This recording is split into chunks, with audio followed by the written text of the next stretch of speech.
கடந்த 45 ஆண்டுகளுக்கு மேலான சினிமா பயணத்திற்கு பிறகு ஹாலிவுட் நட்சத்திரம் டோம் குரூஸ் தனது முதல் கௌரவ ஆஸ்கார் விருதை பெற்று சாதனை படைத்துள்ளார்.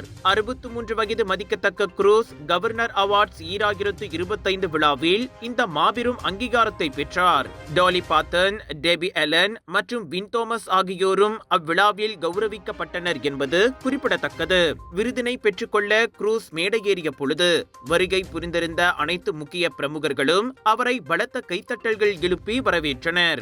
திரைப்படம் என்பது தன்னுடைய வேலை மட்டுமல்ல, மாறாக அதுவேதான் நான் என்று அவர் தனதுரையில் கூறினார். சினிமா தன்னை இந்த உலகிற்கு அறிய செய்தது என்றும் அது மக்களை ஒன்றாக இணைக்கும் மாபெரும் கலை என்றும் அவர் வலியுறுத்தினார்.